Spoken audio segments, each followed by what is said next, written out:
بحب قوي الفيديوهات اللي بكون فيها بشرب شاي وبتكلم معاك، وعارف انت كاني بتكلم مع اخواتي، كانك قاعد معايا بالظبط.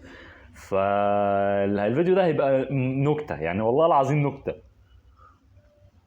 في بعض الفيديوز اللي بشوفها على اليوتيوب بيبقى اللي رافعينها بنسبه، بص، بيبقى رقم واحد عندهم يجيب مشاهدات، بغض النظر بقى يهبد في الفيديو ما يهبدش، دي حاجه يعني لا تعنيني شيء، وانا هوريكم وهثبت لكم وكلام يضحك كله يعني.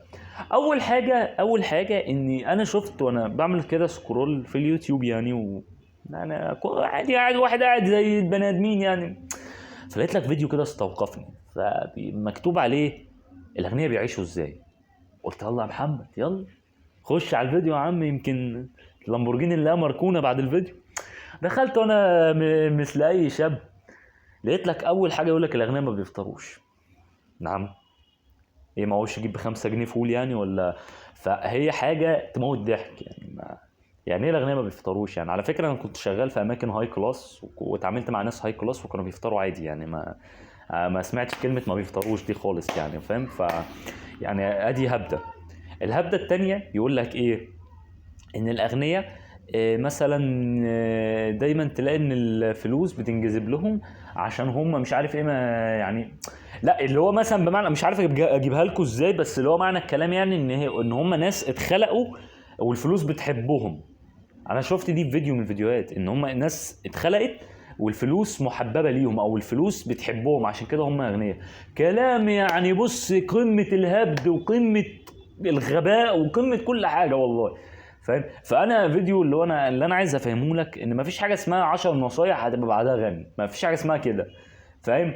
مفيش حاجه اسمها الغني بيعيش بطريقه، اي نعم انا معاك ان الاغنياء بيعيشوا بمستوى مختلف شويه عن الناس الفقراء، ولكن مفيش حاجه اسمها الاغنياء ما بيفطروش، ما يعني والله العظيم هو مبدئيا يعني الغني ربنا، الغني ربنا، احنا كلنا فقراء، بس هي بس فرق حالات ماديه فقط لا غير، فاهم؟ لكن ما تجيش تقول لي اصل الاغنياء ما بيفطروش ومش لاقيين ياكلوا.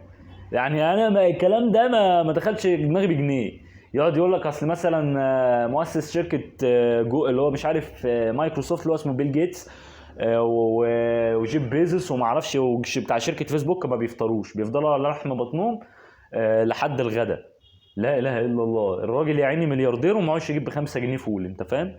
ف يا عم انت عارف انا نفسي واحد والله من الناس دي يطلع يتكلم على الفيديوهات دي، انا بتكلم نيابه عنهم يعني، بما ان انا ثروتي 50 مليار دولار، فطالع يعني اتناقش مكانهم يعني، انتوا فاهمين هم مش فاضيين دلوقتي بس انا فضيت مكانهم يعني. ما يا رب يا رب وعدنا يا رب يا رب والنبي 50 مليون، 50,000 جنيه، مش هقول 50 مليون.